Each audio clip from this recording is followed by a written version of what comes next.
y sea como el COVID, contagioso y todos muestren carracas de dientes. Señor, gracias. Gracias, amado Rey Celestial. Danos espíritu de sabiduría, de revelación en el conocimiento de tu palabra, que podamos crecer por el Espíritu Santo. Fortalécenos en nuestro hombre interior, Señor, y declaramos desde ya, Señor, que será un tiempo edificante, que será un tiempo invertido, un tiempo perdido. Declaramos desde ya, Señor amado, que tú nos guiarás y nos enseñarás el camino por donde debemos andar, Señor. Damos gracias a Dios por cada persona que se conecta con nosotros en el en vivo, Señor. Gracias, gracias, Señor. Bendecimos los hogares, los matrimonios, las familias, a cada persona que está allá en esa sala, en ese comedor, allá en la habitación, con el afro, con la misma moneda, pero conectados contigo, Señor. Gracias, gracias, Señor. Bendícelos, Señor. Bendícelos, dale de tu gracia, de tu favor, de tu amor, Señor, y sobre todo, Padre, que tu Santo Espíritu, Señor, restaure y fortalezca los hogares y las familias, Señor. Que volvamos a esa comunión, que podamos vivir y tener esa vida Zoe, esa vida abundante, esa vida de Dios, y que podamos, Señor, vivir en medio de esta generación perversa, Señor. Esta generación, Señor, que está perdida y que está ávida de tu palabra, ávida por salvación, Señor. Por eso mi oración es que cada palabra, Señor, que salga de nuestra boca sea sazonada con sal, y que hablemos la palabra para una justa y buena edificación del cuerpo de Cristo. Bendecimos los hogares, bendecimos las familias, desatamos fe para creer que tú envías ángeles, Señor amado, para que la palabra tuya se ejecute, se cumpla, Señor. Bendecimos los hogares y las familias, Señor. Bendecimos las generaciones y te damos gracias en el nombre de Jesús. Amén y amén. Muy bien, gloria a Dios. Entonces, por favor, comparta este en vivo a otras personas, y vamos a seguir con esta miniserie de mensajes que se llama Enterrado, ¿vale? Hablando de enterrado, esta mañana estuvimos hablando de los excesos y de los diferentes niveles en los de pecado, ¿cierto? Entonces hablamos del exceso del contacto, el exceso al contacto social, exceso al contacto virtual. ¿Y cuál fue el tercer exceso? Bueno, vamos a hablar del exceso de confianza. Está bien. Acá estamos, yo estoy solo. Sí, estoy solo, acá no hay nadie. Entonces, el punto acá interesante es que, hablando de los excesos, miramos cuál fue la primera persona que vio, a mi modo de ver y entender, pornografía, ¿cierto? Leímos segundo libro de Samuel, el capítulo número 11, y vimos los diferentes niveles desde el versículo 1 hasta el versículo 5 en los que fue allí Samuel, en David, perdón. Lo primero fue un deseo en su corazón, ¿cierto? Luego ese deseo, ¿cierto? Hablamos de una mezcla química en el cerebro, ¿cierto? La endorfina y la serotonina, que es adictiva, ¿cierto? Que lo llevó luego a que ya no lo satisfacía solamente ver pornografía, sino que también me imagino la mayoría de personas, estamos en el siglo XXI, masturbación, ¿cierto? Y finalmente adulterio, ya inmoralidad sexual. Y esa inmoralidad sexual lo llevó también a cometer homicidios, ¿cierto? Un abismo llama a otro abismo, y vemos, estamos justo en el punto donde él da la orden de cometer homicidio, y estamos al frente de una situación impresionante en la que allí está David, y ahora allí hay un homicidio, ¿cierto? Y ya iba muy lejos, ¿cierto? Entonces voy a hablarles algunas cosas en las que David no se fijó, ¿cierto? Alguna de las más importantes.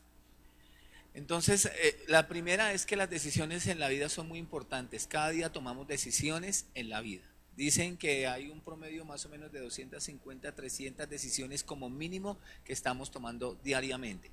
¿Qué nos vamos a vestir? ¿Qué vamos a vestir? ¿Qué vamos a hacer? ¿Qué carro vamos a coger? ¿Qué transporte vamos a, cierto? ¿Qué vamos a comer? Todo el día estamos tomando decisiones. Entonces, las decisiones en la vida son muy importantes y no podemos dar por sentado absolutamente nada sin haberlo evaluado, ¿vale? Esto es importante. En el hogar, en el trabajo, con quién viviremos, qué hago con el dinero, ¿cierto? Todo el tiempo estamos tomando decisiones. La clave para tener éxito, esta es importante, Esto fue algo que lo llevó a él a fracasar y no tener éxito. La clave para tener éxito en la vida son las decisiones que tome. ¿Cierto? Entonces el éxito no es algo que ocurre de la noche a la mañana, no es como una porción mágica, no es como algo que le suceda a las personas sencillamente porque es que son de buenas. ¿Sí? Inclusive la palabra se dice que la suerte no existe. Eso de que cómprelo, gánelo y disfrútelo, no, porque las decisiones o el éxito son la acumulación de las buenas acciones. La palabra del Señor dice que aún la suerte se echa en el regazo, pero que la decisión, o sea, que quien bendice es el Señor. Entonces, personas que tienen éxito en su vida espiritual, en su vida ministerial, en su vida familiar, en su vida económica, son personas que han acumulado grandes acciones, que han tomado buenas decisiones. Estamos hablando de ese tema. Entonces, las decisiones que tome hoy no pueden cambiar el pasado. Esto es importante. David ya estaba claro que las decisiones que él había tomado ya no podían cambiar el pasado. Era un hombre con un pecado de inmoralidad. Era un hombre que ahora el título que tenía era homicida, ¿cierto? Era un hombre que estaba al borde. Y obviamente ahí al borde, yo creo que es un momento como en el que creo yo que David respiró. Más adelante voy a mostrarle y voy a decir a usted qué cosas también planteó él, ¿cierto? Y el costo que tuvo, digamos, el no haber tenido en cuenta que las decisiones son muy importantes. En el matrimonio, con las tentaciones, como las enfrentamos o cómo enfrentamos los problemas o las actitudes, ¿cierto? En las diferentes situaciones pueden marcar una gran diferencia. Por ejemplo, leemos en segundo libro de Samuel, el capítulo 11, versículo número 1, dice: en el tiempo en que solían salir, ¿cierto?, los reyes a la guerra. O sea, tomó una mala decisión, decidió no salirle al tigre, decidió no salir a hacer lo correcto. Entonces eso fue una mala decisión, que finalmente le pasó una factura porque lo dejó en medio del ocio y de la desocupación, ¿cierto? Finalmente vemos que estuvo a un clic de ver pornografía y empezó a mirar allí una mujer en un terrado. Tenía el terrado en su corazón. Identificó, sí, tenía claro que había una debilidad, porque dijimos que el hecho de que él pudiera mirar al baño público donde estaba Jezabel no fue algo inocente, fue algo planeado. Fue algo que primero él concibió en su corazón. Por eso es importante hacer lo que dice David: revélame, oh Dios, mis pecados hasta los que me son ocultos.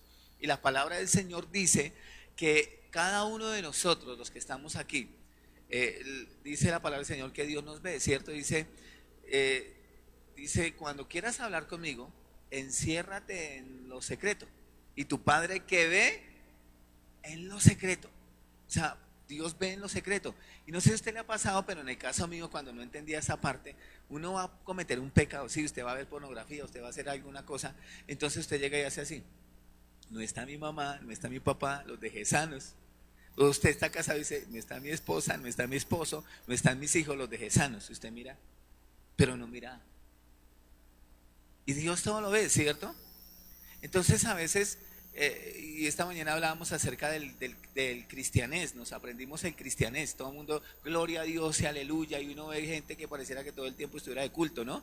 Uno se sube al Transmilenio, amén, gloria a Dios, pastor, ven, santo, vive rey, y eso, veré, ¿sí? Y les comentaba lo del hermano de la iglesia que lo mandamos a hacer el curso de manipulación de alimentos, y habían como 100 personas allá y hacían preguntas: Señor, ¿usted cómo le parece? Amén, amén, gloria a Dios. Gente que está de culto todo el tiempo. Yo no estoy hablando de un mojigato, o no estoy hablando de un religioso que se aprendió el idioma cristianés y que sencillamente esa persona aparenta así con cara de hambre que es un gran creyente.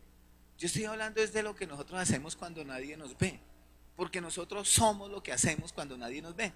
En el caso de David, David estaba revelando a través de esa acción de estar mirando a esta mujer allí desnuda quién era realmente David. Era una persona doble, una persona que no había lidiado con las cosas de su corazón, una persona que no entendía ni dimensionaba realmente cómo lo podía afectar esos asuntos de su corazón que no estaban resueltos. Y ni más faltaba, Dios lo perdonó. Vemos al final de los días, y si usted mira, ahorita le voy a mostrar, los calentadores de la antigüedad eran mujeres. Ahorita les muestro esa parte que me parece tan interesante de la historia de David. Y obviamente David cuando estaba solo realmente reveló eso. ¿Cuál fue el motivo de no salir a la guerra? Él quiso quedarse en casa, ¿cierto? Tenía un terrado, tenía una terraza en su corazón, algo con lo que no había lidiado, y obviamente eso fue lo que lo impulsó a no salir a la guerra.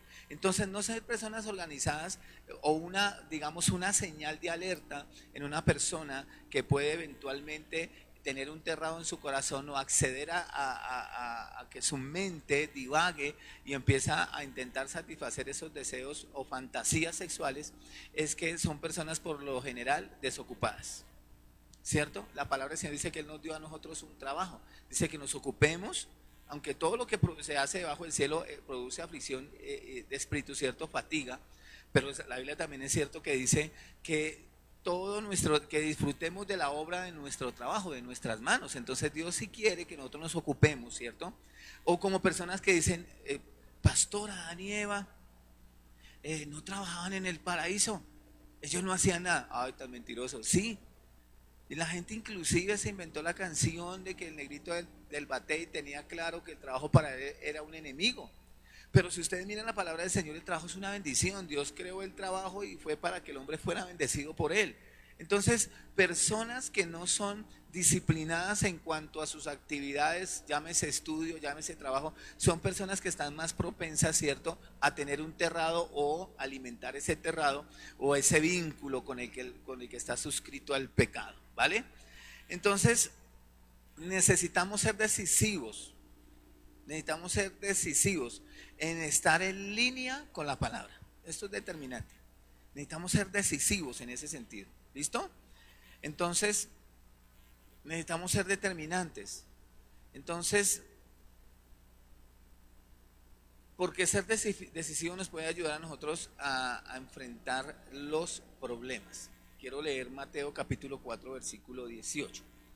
Cierto día, mientras Jesús caminaba por la orilla del mar de Galilea, vio dos hermanos, a Simón, también llamado Pedro, y a Andrés, que echaban la red en el agua porque vivían de la pesca. Usted encuentra aquí dos personas trabajando.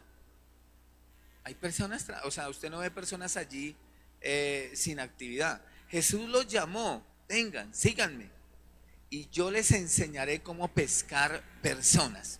Y enseguida dejaron las redes y lo siguieron. Entonces vemos aquí que no solamente Jesús en ningún momento les prohíbe que trabajen, sino que al contrario, les dice que pueden hacer con lo que ellos hacen algo mejor. Entonces Dios no quiere gente desocupada, ¿vale? Es una de las mejores acciones que podemos tener la mente y nuestro cuerpo y nuestra vida ocupada, emprendiendo y desarrollando nuestros sueños. Es determinante para que el terrado mengue y eventualmente desaparezca de nuestro corazón. Por lo general, personas que caen en temas de pornografía son personas que están desocupadas y entonces empiezan a alimentar su mente y su carne. Entonces Dios no llama a desocupados, Dios llama a gente ocupada, ¿vale? Esta gente no estaba vagando, esta gente estaba haciendo un trabajo, ¿vale? Muy bien. Y lo último que Dios les dijo fue, síganme. O sea, si usted va a dejar de hacer sus actividades seculares es para seguirme. Eso fue una orden intrínseca que llegó al corazón de ellos y decidieron desarrollarlas. Juan capítulo 21, versículo 19. Esto dijo dando a entender con qué muerte había de glorificar a Dios. Y dicho esto, añadió, sígueme. O sea, ¿qué añade Dios cada vez que nosotros decidimos no hacer actividades seculares o pasar tiempo con nuestra familia? Que lo sigamos. Tenemos que ser muy puntuales porque seguramente eso nos va a mantener balanceados, ¿vale? Cada día tomamos alrededor de 3.500, acá tengo el dato específico, dije 300, estaba mal, 3.500 decisiones. Es alrededor, ¿cierto? 3.500 decisiones. Entonces, ¿cómo hacemos para tomar decisiones correctas? Sería la pregunta, ¿cierto? ¿Cómo hago, por lo menos en el caso mío? Yo creo que una de las cosas más difíciles que hemos tenido que empezar a mirar en el cuerpo de Cristo es la inmoralidad sexual. Y nosotros como creyentes a veces nadie quiere hablar de esto, pero el que me diga a mí que no está a un clic de ver pornografía, que no está a un clic de cometer un pecado de inmoralidad como el adulterio y la fornicación, es porque está viviendo en otro planeta, porque estamos en el siglo XXI y ese es el pan de cada día. En los últimos tiempos, dice la palabra del Señor, por haberse multiplicado la maldad, el amor de muchos se enfriará. Entonces la maldad se multiplicó y estamos hablando de un trueque que hay entre niños, ¿cómo se llama? estuvimos hablando acerca de los excesos. Entonces hablamos del exceso al contacto virtual y estuvimos hablando acerca un fenómeno que están desarrollando, se me olvidó, no lo escribí, May me lo dijo, lo de las niñas o los niños, sexting, sexting, ya, esa vaina, gracias. Estoy solo. Entonces, sexting. Entonces, en este caso, es como un trueque de niñas cambiando por dinero su vida sexual, ¿sí? Entonces estamos en medio de una generación malvada, ¿cierto? Perversa, ¿cierto? Estamos viviendo por haberse multiplicado la maldad, estamos viviendo en una época donde se ha multiplicado la maldad y si nosotros no tomamos los filtros no vamos a poder vivir en medio de una generación incrédula y perversa. Y sí, estamos en el mundo, ni más faltaba, pero no somos del mundo, no podemos perder ese norte, ¿cierto? Entonces hay un exceso al contacto, dijimos un exceso al contacto social. Entonces, los excesos son los que nos han llevado a pasar la línea y Dios quiere que vivamos una vida balanceada. El exceso a la vida social. Si yo decido casarme, o tengo mi pareja, pues entonces el rol de mi vida social indefectiblemente va a cambiar. Yo sí puedo pasar tiempo con mis amigos, yo sí puedo pasar tiempo con las personas, pero mi mayor prioridad o lo más importante para mí es mi matrimonio. Si usted quiere tener sus amigos y jugar con sus amigos y salir con sus amigos, entonces ¿para qué se casa? Lo mejor, lo que yo le recomiendo es no se case, sí, no se metan en ese lío, ¿vale? Eso porque ya hablé en el primer servicio, no puedo seguir metiéndome más ahí. Entonces, y les recomiendo que vean el primer servicio, pues estuvo todo loco, pero estuvo chévere. Entonces, ahora la segunda parte es el exceso al contacto virtual. Y estuvimos hablando de algunos filtros que podemos colocar para que el terrado, o sea, no hay, la palabra del Señor dice, me gusta mucho, no recuerdo el versículo, si me ayudan, dice el Señor, y no os engañéis a vosotros mismos, habla de autoengaño, de autoengañarnos. Y una forma de autoengañarnos siendo religiosos es que nosotros no vayamos a ser conscientes de cuál es el terrado o la terraza o esa área de nuestro corazón donde tuvimos debilidad. Si fue en el área de las drogas, si fue en el área de las mujeres, de los hombres, en el caso de las mujeres o también en algunos hombres, ¿cierto? Entonces, pero el identificar el terrado, el identificar eso que me vinculó, que me suscribió al pecado, de pronto puede hacer una diferencia, porque me va a mantener a salvo de acceder más fácilmente a ese tipo de cosas. ¿Sí me hago entender? Entonces, puede ser como, si yo sé que, porque mire que lo que vinculó en el caso de Sansón, lo que lo vinculó al pecado fue lo que él perdió, sus ojos. O sea, lo que me vincula al pecado es lo que yo termino realmente perdiendo, porque lo que él entregó fueron sus ojos y fue lo que le sacaron los ojos. Entonces, lo que me vincula al pecado es lo que yo termino perdiendo. Y en este caso de Sansón fue algo físico, como el tema de sus ojos. Entonces, usted y yo tenemos que darnos cuenta qué es lo que nos vincula al pecado antes de que el diablo nos lo quite. Unos días. Gloria a Dios. ¿Sí o no? Estoy solo. Muy bien. Entonces, en este caso, si lo miramos con cuidado, hay mucho exceso de contacto virtual. Y ni más faltaba, Dios no está peleando con la ciencia. Pero ¿cómo es esa vaina de que hay personas que tienen tanto exceso virtual que ya el celular se convirtió como en una extensión del cuerpo, que fue por lo que fue diseñado, ¿cierto? Y no tienen celular, estoy borrado del mapa, quedé mocho, sí, o sea, se sienten incapacitados, se sienten porque el celular se convirtió en una extensión no solamente de su cuerpo, sino de su vida. Y hay tanta dependencia allí que es exceso de contacto virtual. Y por eso encontramos una cantidad de matrimonios y hogares desintegrándose porque no hemos colocado los filtros, ¿cierto? Leímos ahorita lo que dice el Salmo 32, ¿cierto? Él dice que inclusive su cuerpo, su vida de salud, su cuerpo físico fue afectado. Gracias. En la pantalla, ¿vale?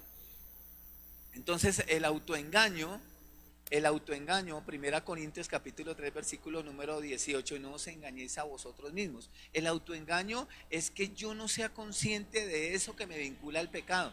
Si usted es una persona que sabe que usted vivió un momento de inmoralidad sexual porque a través de las redes usted, por el exceso de contacto virtual, usted engañó a su esposa, engañó a su esposo, pues debe tomar filtros y empezar a hacer cosas que lo ayuden a usted, como no borrar el historial, como no tener clave, o como compartir la clave con su pareja, o ¿cómo se llama? El patrón, ¿cierto? Yo les dije a uno que un man, yo creo que si en 2000 años encuentran el teléfono no hay forma de que lo desactiven, porque ese man hacen, o sea, le colocan el, ¿cómo se llama eso?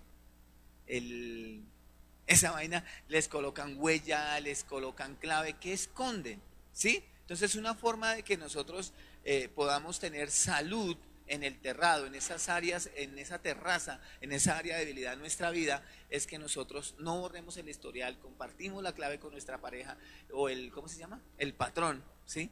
El patrón del mal. No, el patrón, ¿cierto? Del celular, pues obvio, obvio, eso nos va a ayudar. Entonces fueron como las, digamos, algunas cosas que él no tuvo en cuenta. Y el autoengaño. Yo estoy bien, yo estoy bien. Como nadie me ve y como yo lo manejo, eso es lo que hace el drogadicto, ¿no? El drogadicto dice, yo esto lo puedo manejar.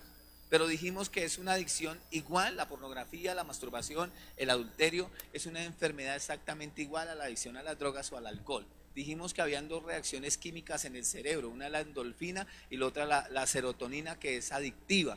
Por eso vemos que fue el pecado de David, fue ascendente. Primero fue un deseo en su corazón, luego lo meditó en su mente, luego lo planeó, luego se esforzó para coartar un momento para poder ver pornografía, luego eso no lo satisfacía, hasta que fue a un nivel más alto, empezó a mandarle mensajes por WhatsApp a Jezabel, ¿cierto? Hasta que la tuvo en el palacio, se acostó con ella y finalmente él no tuvo en cuenta sus decisiones. Vemos aquí una mujer embarazada, hay un niño en camino y adicionalmente a eso, entonces ahora estamos viendo nosotros un hombre que ha cometido homicidio.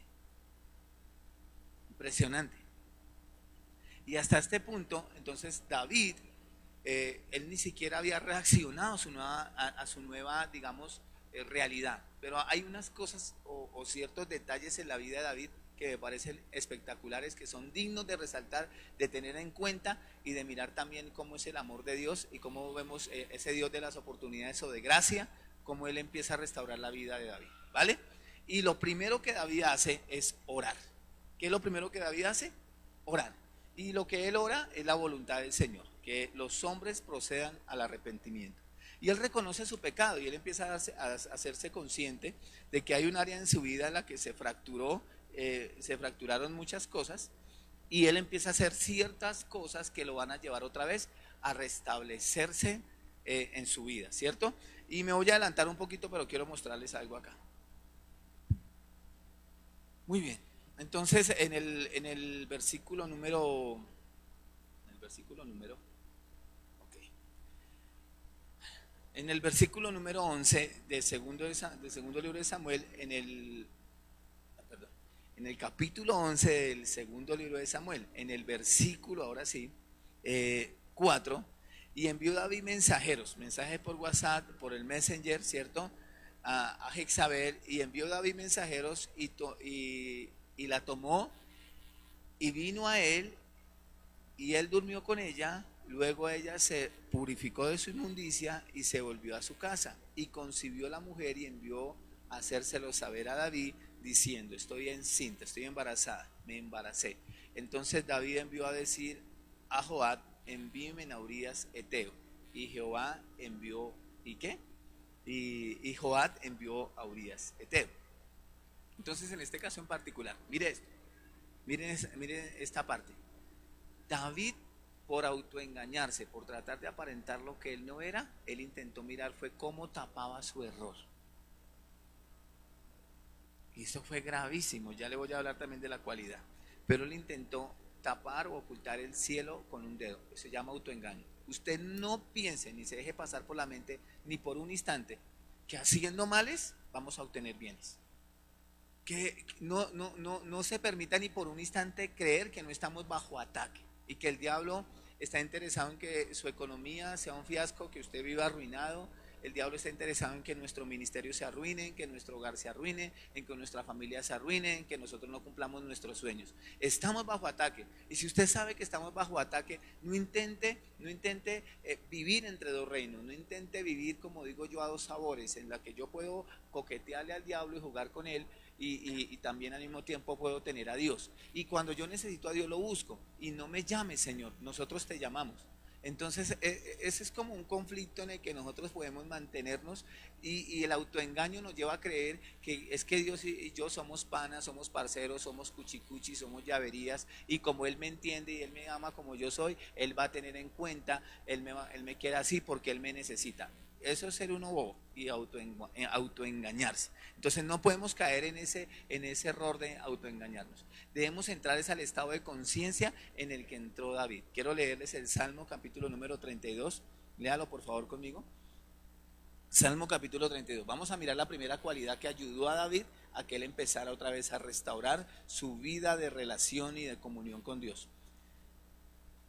Y es impresionante porque pareciera que esto cómo le va a pasar a David si la palabra del Señor dice que David era un hombre conforme al corazón de Dios. Pues déjeme decirle una cosa, amiguitos, usted que está en esa sala, en ese comedor, viéndonos en este en vivo, usted puede ser un hombre, una mujer conforme al corazón de Dios, pero si usted no utiliza la sabiduría de Dios, pero si no es guiado por el Espíritu Santo y mantiene su comunión con Dios, el diablo se va a aprovechar de eso. Entonces, salmos y poner en desorden nuestras prioridades, por no salir de la guerra, por no darle prioridad a lo que debemos darle prioridad. Salmo capítulo número 32 y vamos a mirar el versículo número 5. Mi pecado, ¿qué hizo él? Bendito sea el nombre del Señor. Mi pecado te declaré. O sea, este hombre dijo, no me voy a engañar más, no me voy a engañar más. Yo estoy viviendo una realidad, yo tengo que enfrentar esta realidad. Hay cosas que están pasando en mi vida y necesito enfrentarlas. Yo creo que es la mejor salida para que ese terrado no siga haciendo estragos en mi vida. Entonces dice aquí, mi pecado te declaré y no escondí mi iniquidad. Dije, confesaré mis transgresiones a Dios, a Jehová. Y tú perdonaste la maldad de mi pecado. Cuando David empieza a declararle al Señor, Señor, pequé contra ti, pequé contra el cielo, pequé contra todo lo que me has dado. Y aquí me llama la atención algo, y este es el primer punto. Para usted que está ya con el afro, con el aliento a moneda, de pronto está descansando hoy, no hay ninguna condenación.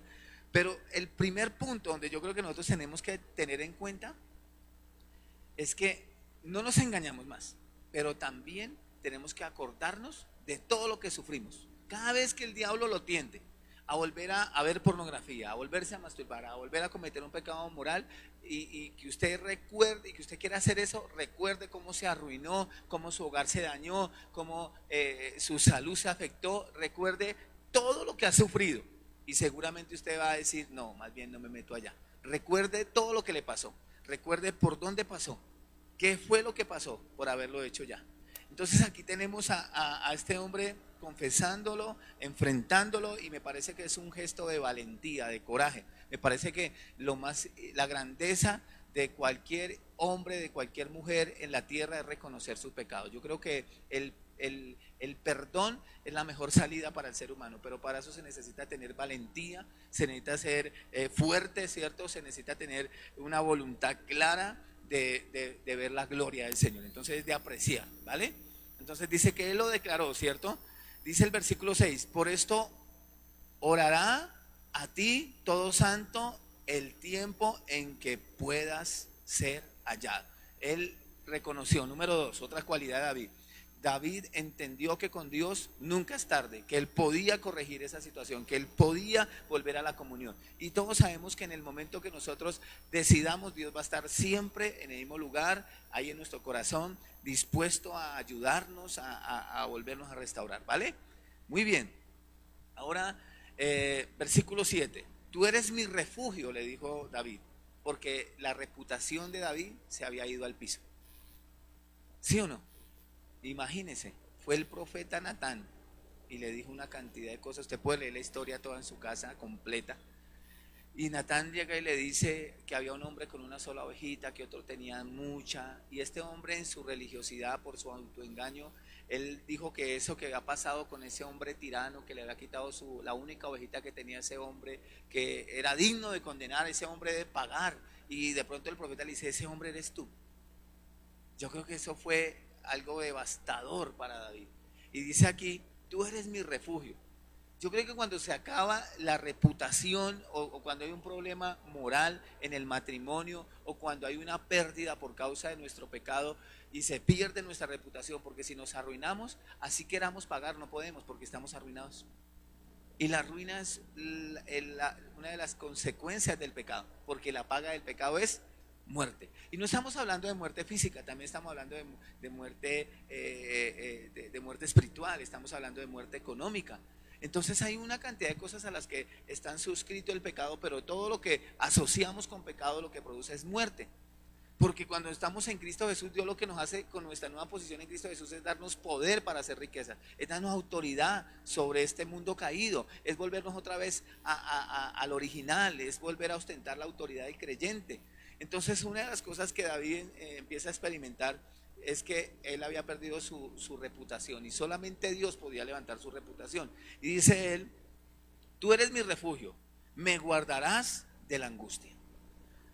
Con cánticos de liberación me rodearás. Te haré entender, aquí viene la parte tan tremenda, te haré entender y te enseñaré el camino en que debes andar. Aquí en el terrado, David ni siquiera dimensionó lo que era la pornografía.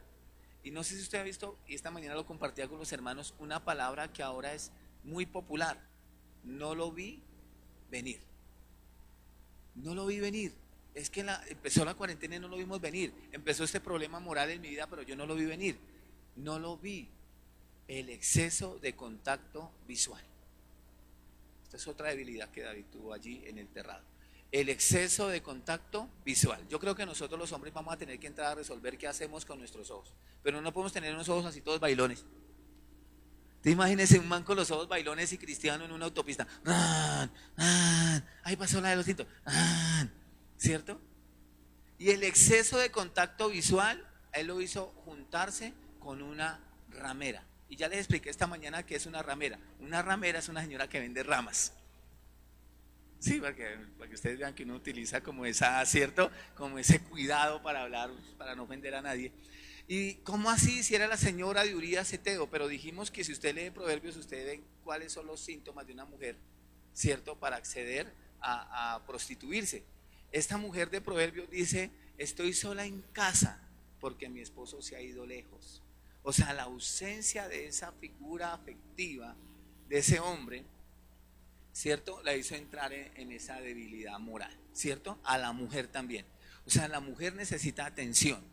Dijimos que la mujer necesita atención en el primer servicio. Entonces esa mujer era una señora de su casa, pero por descuidarse en cuanto a la comunión con su esposo, o sea que el distanciamiento de la pareja no es la mejor solución. Y usted tiene que hacer cuentas. ¿Qué prefiere? ¿Ganarse unos pesos más o sacrificar su hogar? Entonces, donde está la camisa tiene que estar el pantalón. Si usted dice, ay, pero ¿qué hace conmigo? Usted para todo, entonces ¿para qué se casa? No se case, hermano, quédese solo y no se metan problemas. Pero donde está la camisa debe estar el pantalón, ¿cierto? Entonces, yo creo que si el esposo se va a trabajar a la China o a la Conchinchina, imagínese, hermana, coja la maletica y arranque. Yo sé que a nadie le gustó, a ninguna mujer, ay, pero ¿cómo así? ¿Quién la mandó? Pero yo le dije, ¿sí o no? Se le dijo, se le advirtió. Entonces una de las razones por la que esta mujer se sentía sola y falta de atención fue porque ella no dimensionó, ¿cierto? Entonces esta mujer no era ninguna ramera, o sea, ella no vendía ramas, ¿cierto? Ella no vendía, ella todavía no era así, solamente por ese distanciamiento y esa carencia de atención, de amor, entonces la hizo entrar en esa debilidad, ¿cierto?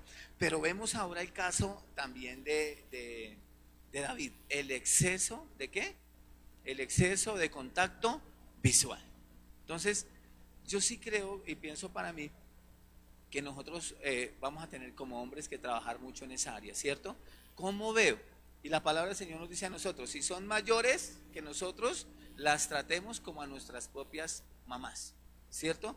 Que si son de nuestra misma edad, las tratemos como a nuestras hermanas. Que si son más jóvenes que nosotros, las tratemos como hijas. Entonces, aquí viene el punto. Yo no me imagino el exceso de contacto visual. Que una hija mía salga, ¿no es? Sí, yo no sé cómo es que parecieran que todas tuvieran tortícolis. Sí, o sea, yo no puedo ver a una china como hija mía sacando la lengua y no sé, sí, o sea,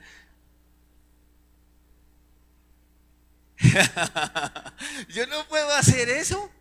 Entonces, el exceso de contacto visual es porque si usted no resuelve el asunto de sus ojos, si usted no determina y no decide hacia dónde va a mirar, pues obviamente ese exceso de contacto visual puede llevarlo a la debilidad y hacer que ese terrado, esa debilidad en la parte moral, se mantenga viva y lo mantenga preso. Entonces, sí debemos resolver qué hacer con nuestros ojos. Muy bien, en el caso, digamos, de David, ¿cómo es esa vaina? Son cristianos y, hola, ¿cómo estás de linda? Pues cuando algún hermano le diga a usted por el Facebook o por el WhatsApp, hola, ¿cómo estás de linda? Usted llega y le dice, ay, sí, pues sí, es que me arreglé. Vamos a ver si es capaz de decirme lo mismo delante de su mujer y verá que nos va a escribir. O sea, yo, si sé cuál es el objeto de mi debilidad, yo debo colocar los filtros, ¿cierto? Y si estoy en una relación de pacto con mi pareja, y si yo sé que fue el objeto de mi debilidad, mis ojos, yo debo de decidir qué hago con mis ojos, ¿cierto? Por eso es que la palabra del Señor dice allá en el Evangelio, dice que si el ojo está en tinieblas, todo el cuerpo, ¿cómo está? Pero si nuestros ojos están en luz, en todo el cuerpo hay luz, ¿cierto? Entonces sí es importante que veamos también eso. Fue una debilidad. Ahora vamos a mirar también una fortaleza. Ya les digo, quietos ahí. De todas maneras me desahogué. Salmos, quieto ahí. Ya les digo cuál. Ya les digo cuál. Quietos ahí. Muy bien. Quiero que mire conmigo un momentico el Salmo capítulo número 110. Este hombre, la revelación, el hombre que tenía el corazón conforme al del Señor, quiero mostrarle algo acá en el Salmo 110. Jehová dijo a mi Señor, siéntate, tenía revelación. Jehová dijo a mi Señor, siéntate a mi diestra hasta que ponga a tus enemigos por estrado de tus pies. Ahora mire lo que sigue diciendo. Jehová enviará desde Sión la vara de tu poder, domina en medio de tus enemigos. Tu pueblo se ofrecerá voluntariamente en el día de tu poder. O sea, David ya sabía algo que se convirtió en una fortaleza, es que si su reputación estaba en el piso, él ahora tenía a Dios y se iba a encerrar en la unción, se iba a encerrar en la gracia de Dios, se iba a encerrar en el poder de Dios. Y él ya como el apóstol Pablo sabía que ya su autoridad no era por su reputación, sino que él se hacía fuerte cuando él era débil, porque el poder de Dios se perfecciona en la debilidad. Entonces él sabía que había una dependencia total de Dios. Me parece que es la segunda cualidad que él tuvo. Por primera vez en su vida él reconocía que el único que podía llevar adelante su reinado, que el único que podía llevar adelante su vida, sus sueños, sus metas, era Dios. Y que dependía totalmente de él. Uno luego va a ver un hombre fundido en comunión, en una relación con Dios, tanto que llega a un punto donde le dice, Señor, revélame mis pecados, hasta los que me son ocultos, hasta lo que, y no ocultos a la gente, ocultos a mí, porque hay cosas que nosotros hacemos o actitudes que nosotros manejamos que no las vemos con el exceso de contacto visual, que no lo vemos venir. Pero la palabra del Señor no dice que la fe viene por el contacto visual. Mire que acá hay una forma de engaño del diablo. Si estamos en una generación que tiene excesos de contacto visual, ¿cierto? Por el exceso de la virtualidad, entonces fíjese que es una trampa del diablo, porque la fe no viene por el exceso de contacto visual, la fe viene por el oír. Y una de las trampas que ahora en los últimos tiempos el diablo tiene, específicamente en las presentes generaciones, es que es muy visual. La gente, la generación mírame, está más pendiente de lo exterior que de su hombre interior. Entonces finalmente vamos a ver que no todo lo que estábamos viendo es tan real. Y vamos a lidiar más con lo de afuera que con lo de adentro. Y resulta que la unción me va a llevar, la unción me puede llevar a avanzar, la unción me puede llevar a conquistar cosas. Pero la unción no es la que me sostiene. La unción me va a llevar, pero solo hasta donde el carácter me logre sostener. Entonces, más que buscar unción de Dios, debemos tener es carácter.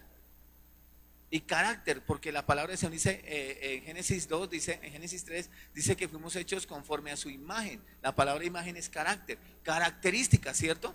O sea que yo necesito tener más características de Dios. Y esas características de Dios no las logramos nosotros viendo las redes.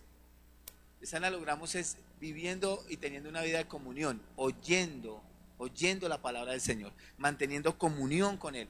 Entonces aquí vemos a David encerrado ahí en el Señor, viviendo en el Señor, y quiero mostrarle ahora, y quiero que mire conmigo Jueces, el capítulo número 16. El exceso de contacto visual. Aquí tenemos un hombre muy popular en la Biblia, y este hombre tenía un exceso de contacto visual. Oído a los hombres, se las doy gratis porque me caen bien.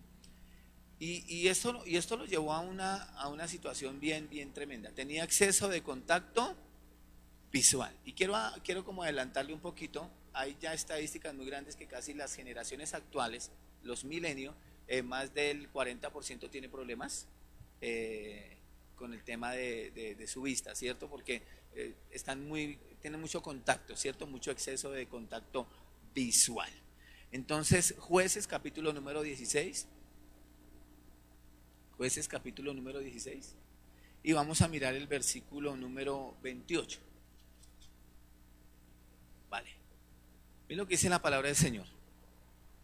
Entonces clamó Sansón a Jehová y dijo: Señor Jehová, acuérdate ahora de mí. Tremendo, ¿no? Una cualidad muy parecida a la de David. Él reconoció que dependía y necesitaba al Señor. Oh Jehová, acuérdate ahora de mí. Fortaléceme, te ruego, solamente esta vez, oh Dios, para que de una vez tome venganza de los filisteos por mis ojos.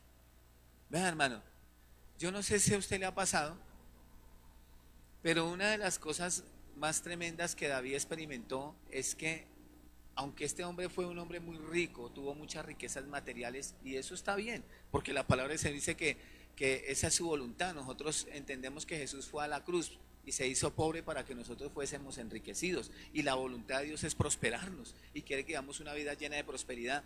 Pero ustedes imagínense que David no muere sin dinero, él muere lleno de dinero, él muere con una gran riqueza, pero también con una gran decepción, porque él se dio cuenta de que al final de sus días o en su vida, el Señor llega y le dice: tú no harás casa para mí, tú no vas a hacer casa para mí porque has derramado mucha sangre.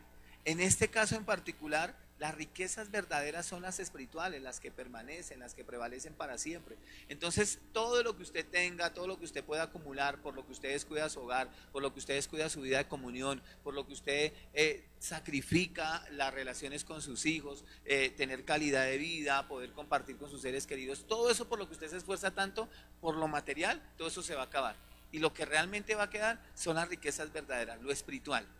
Entonces usted se imagina la frustración tan grande para un hombre que había experimentado tanta riqueza física, saber que estaba limitado para poder acceder a lo espiritual. Eso es terrible. La palabra del Señor dice que ¿qué le sirve al hombre ganarse todo el oro del mundo si al final se pierde su alma? Entonces yo creo que es un buen día para tomar decisiones y darle realmente valor a lo que tenemos que darle valor. Una de las características de cada persona que comete un pecado moral es que no le da valor a lo que tiene. Y uno escucha esa palabra que a mí sinceramente me da piedra. Es que nadie sabe lo que tiene hasta que lo pierde. Pues yo no estoy tan de acuerdo con eso. Yo creo que siempre supo cuánto valía lo que tenía. Lo que pasa es que no lo quiso valorar. Él sí sabía lo que tenía, lo que pasa es que no le dio el valor que tenía que darle. Entonces yo creo que una de las cosas que nosotros tenemos que tener en cuenta, y más si nosotros tenemos un terrado o algún área donde el diablo ha estado suscrito al pecado y nosotros hemos tenido debilidad, es reconocer lo que realmente vale la pena. Mi amor, allá hay una mano de viejas en el trabajo y no me hacen sino mirarme, acompáñame. Aló, yuhu, sí, estoy hablando, no me quite el Facebook, no quite el en vivo. No me calle, que estoy predicando bien. Y mi amor, ¿sabes una cosa? Te voy a prometer algo. No vamos a quitar el historial, vamos a mantenerlo. ¿Sabes algo? Quiero que me acompañes. No sé si usted se ha dado cuenta, pero un man solo, yo tenía un amigo y el man cuando estaba solo, eso, ¿para dónde vamos? Sí, ¿dónde almuerza? Sí, usted, pero si el man va con la esposa, como que la piensa, ¿sí, hermano? Es como un freno, ¿cierto?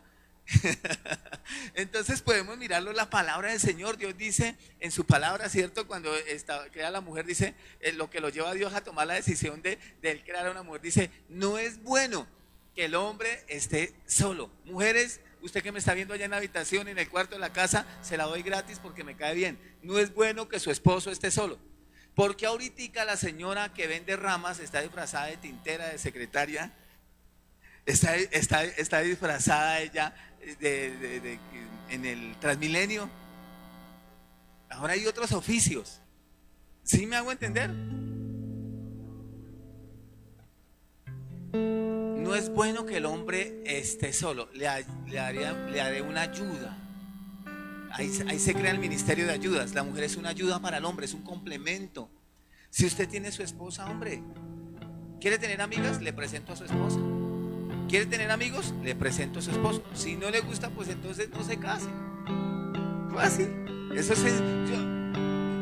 Y esto parece que uno como que yo me quiero reír todo el tiempo y hacer como chistes, pero a mí me gusta decirle mucho a Jota ahora porque con Kevin no me funcionó. Estoy esperando que me funcione unos años más con Jota. Por tonto dejará el hombre a su padre y a su madre. ¿Sí? Pero si algún día decide hacerlo, pues es una bendición. Pero usted debe saber que si es el segundo pacto dado por Dios y es tan importante, usted debe aprender a meditar un poco más en esa responsabilidad que tiene. Proverbios, creo que voy a terminar acá. Proverbios capítulo número 17. Proverbios capítulo número 17.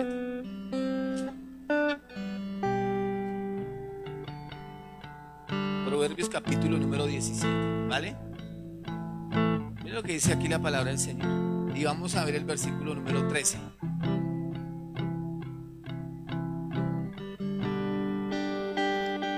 Proverbios capítulo 17, versículo 22. Ya.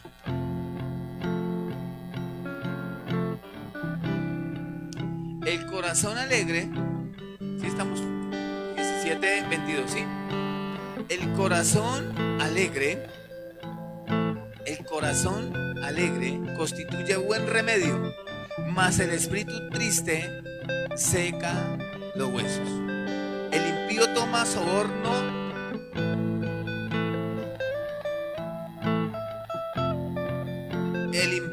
soborno para pervertir las sendas de justicia. Entonces mire, mas el espíritu triste seca los huesos, el corazón alegre constituye un buen remedio. ¿Sabe que no hay nada que lo enferme a uno más y lo deprima más a uno?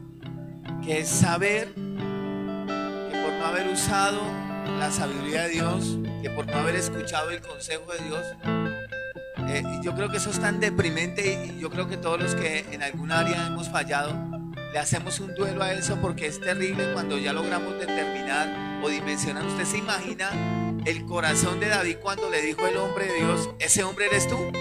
Terrible.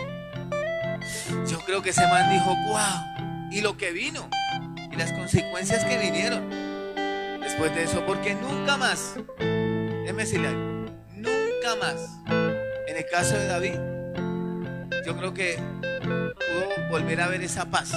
En el caso mío, yo, por lo menos en el caso mío, yo a veces veo la esposa que Dios me dio y yo la trato con tanta gratitud, con tanto amor, porque yo creo que el que ella haya renunciado al derecho de vengarse conmigo, el que ella haya decidido darme una oportunidad, lo miro con gratitud. O como veo a Dios, que a pesar de mis errores, de mi falta, de mi pecado, en algún momento Dios me dio una nueva oportunidad y volvió otra vez el Señor y me bendijo. Entonces yo creo que da nostalgia, da dolor, ¿cierto? Cuando May me dijo una palabra que me impactó, y eso se convirtió como en una forma para poderme expresar con todas las personas. Ella me dijo a mí: cuando uno ama a alguien, uno no le hace daño. Entonces a mí me tocó tanto mi corazón, porque mire que David, si usted mira la vida de comunión con David, David empezó a tratar a Dios con un amor, con un respeto. David empezó a hacer manifestaciones como la del Salmo 23: Jehová es mi pastor, nada me faltará. Él empezó a decir: tú eres mi refugio, mi pronto auxilio, mi oportuno socorro. Él empezó a dimensionar realmente quién era Dios, porque cuando vino el hombre de Dios, nunca vino, escúcheme, cuando vino el hombre de Dios nunca vino para criticarlo, para condenarlo, para destruirlo, vino para ayudarlo. Yo creo que lo más saludable que pudo haber experimentado David fue que Dios detuvo lo que él estaba haciendo, porque ya llegó al punto de matar. Si Dios no interviene, probablemente le hubiera ido mucho más lejos. Entonces usted dé gracias al Señor, porque el padre que ama a su hijo lo disciplina, ¿cierto? El padre que ama a su hijo, entonces trata con él, ¿cierto? Lo tiene allí y tiene un proceso de formación. O sea, si realmente Dios nos ama, seguramente ya nos hemos estrellado, ¿no? Seguramente ya hemos entendido y seguramente vemos con más gratitud a las personas, vemos con más gratitud al Señor. Entonces hoy es un buen día para que nosotros digamos: Dios mío, dame esa sabiduría de identificar cuál es el terrado, cuál es ese objeto, cuál es ese objeto de mi pecado, qué es con lo que no quiero lidiar, qué es lo que no enfrento, qué es el área en la que me estoy autoengañando. Yo no quiero seguir así, Señor, porque yo sé que puedo llevarme muchas cosas por delante. David acabó con uno de sus sueños más grandes. Él decía, y no sé si usted ha visto, David decía: una cosa he mandado al Señor, esa buscaré, estar todos los días, ¿cierto?, en la casa de mi padre. David decía que él tenía en su corazón al Señor y él había apartado oro para las cosas de oro, plata para las cosas de plata. Y dice que David era un hombre conforme al corazón de Dios. Tremendo, pero se descuidó. Entonces nosotros podemos estar en medio de la cuarentona, ahora está a la orden del día, la tecnología es una bendición, la tecnología sirve, la virtualidad es espectacular, pero en las manos de Dios. Utilicemos los filtros, utilicemos todo aquello que nos pueda ayudar para que nosotros no caigamos, ¿cierto? Y no estoy diciendo caer en pecado, porque las personas dicen: cayó en pecado, como si fuera una alcantarilla sin tapa.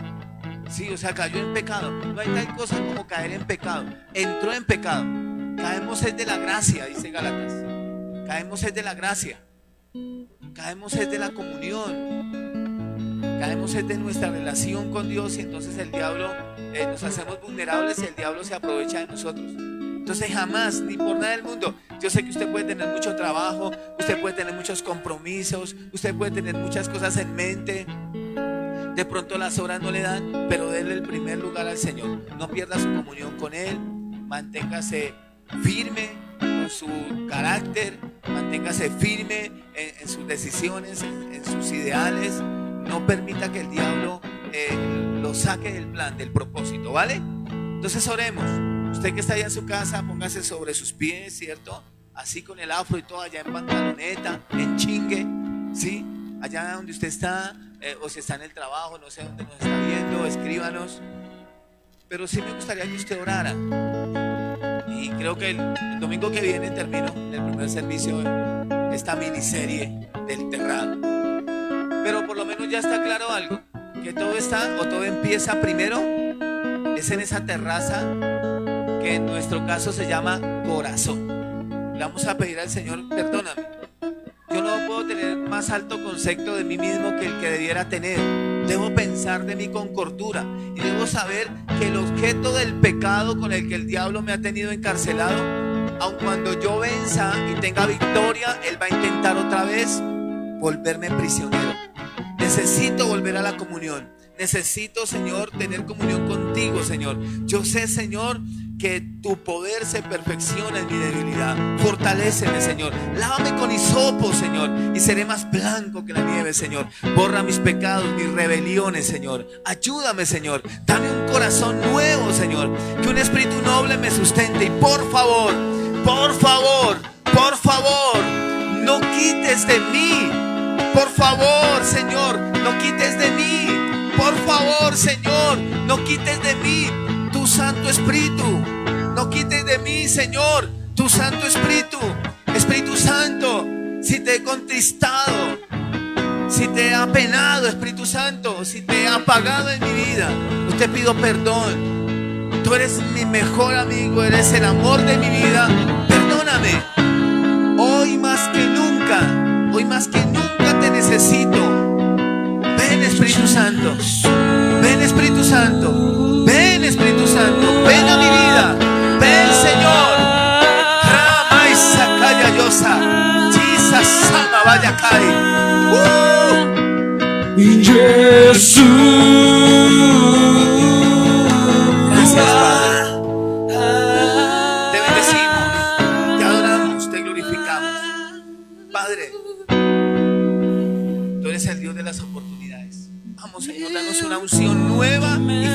Señor. Vamos, Padre, restaura las familias, los hogares, Señor. Restaura la economía, la salud. Restaura, Dios mío. Vamos, Padre, todo el cuerpo de Cristo edificado, el cuerpo bien unido, bien concertado. Vamos, Señor, que esta nueva generación, Señor, se levante con más poder, con más autoridad, con más unción, con una unción nueva y fresca, Dios mío. Fortalece, Señor, al cuerpo de Cristo, en su hombre interior, que podamos crecer en el nombre de Jesús. En el nombre de Jesús. Y quiero conocer a Jesús.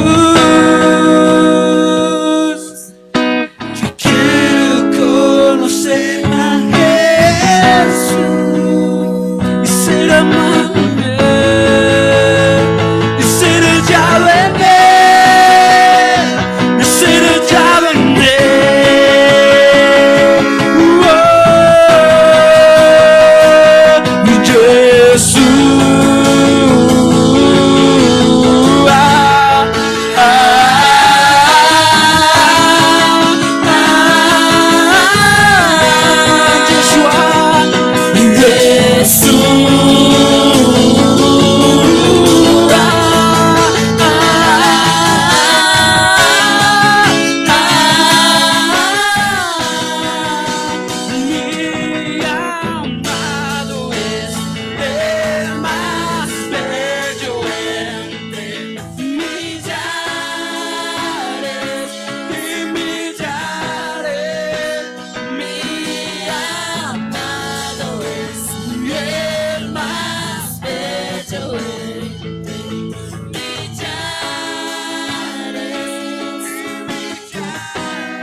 Gracias, Señor. Creemos, Señor, que estamos, Señor del cielo, hoy bendecidos. Recibimos tu palabra y la exhortación con amor. Te pedimos, Señor, que restaures la vida de la iglesia, que restaures la vida de cada hombre, de cada mujer, y que podamos volver a revestirnos de inmortalidad. Que esto mortal se vuelva a vestir de inmortalidad en el nombre de Jesús. Amén. Jesús.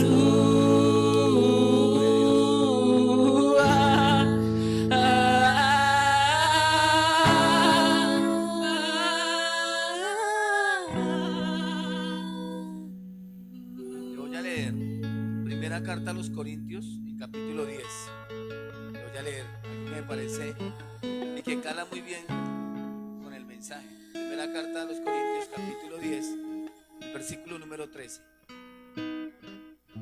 No os ha sobrevenido ninguna tentación que no sea humana, pero fiel es Dios, que no nos dejará ser tentados más de lo que podamos resistir, sino que dará también juntamente con la tentación la salida, para que podáis soportar. Dios es capaz de darnos sabiduría, la capacidad para vivir una vida santa, para vivir una vida con nuestra nueva naturaleza. Amén. Quiero compartir la cena con ustedes, por favor. Tomen la cena allá en su casa. Yo estoy solo. Tomen la cena allá, saque la nevera. ¿Listo? Si usted viene por la cena a la iglesia, no le vamos a dar un pan de 2000. Es simbólico, es una símbolo, ¿sí? Pero puede venir, está disponible para que la lleve, ¿vale? Muy bien. Dentro de 8 días terminamos el terrado, va a ser muy interesante. Les voy a mostrar cada paso de cómo Dios restaura la vida de David, cómo Dios lo trae de vuelta con más unción, con más gloria, cómo Dios obra en su vida y cómo Él es edificado. Y finalmente, al final de su vida, Él aprende la lección y es un gran hombre de Dios. Tiene mucho que aportarnos y que enseñarnos. Dijimos que hay dos clases de personas: las inteligentes y las sabias. Las inteligentes aprenden de sus propios errores, pero las sabias de los errores de los demás. Y todas estas historias que fueron realidad están aquí en la palabra del Señor para que aprendamos, seamos sabios y aprendamos de ellos para que no vayamos a vivir una etapa tan delicada y tan difícil como la que Él tuvo que vivir, ¿vale? Porque yo recibí del Señor lo que también les he enseñado. El Señor Jesús, la noche que iba a ser entregado, tomó pan y habiendo dado gracias lo partió y dijo: tomad y comed, este es mi cuerpo que por ustedes es partido, que por ustedes es entregado.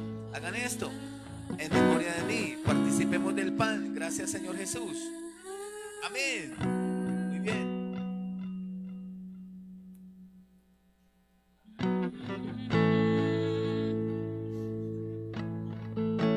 Si ustedes no vienen por la cena, entre tanda y tanda nos vamos a emborrachar. Así que vengan por la cena para que eso no pase. Esta mañana ya algunos hermanos han venido a servido como el jalón de orejas. Asimismo el Señor tomó también la copa después de haber cenado, habiendo dado gracias, y dijo: esta copa es el nuevo pacto en mi sangre, que por vosotros es derramada. Así pues, todas las veces que comieres de este pan y bebieres de esta copa, mi muerte, mi resurrección, mi preciosa venida, anunciáis hasta que yo venga. Por su llaga, por su herida, hemos sido nosotros curados, hemos sido sanados. Participemos de la copa del Señor. Amén.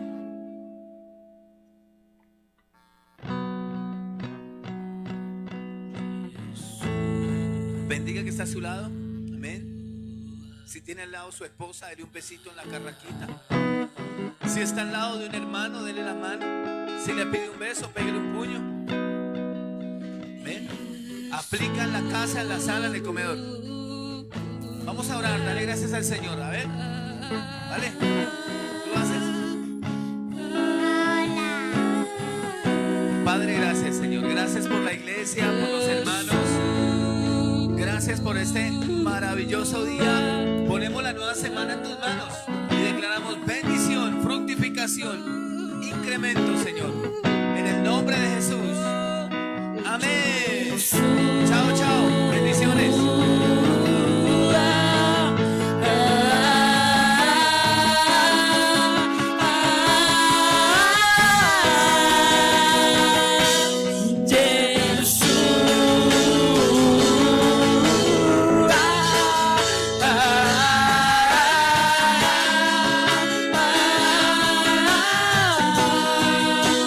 Mi amado es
de ti.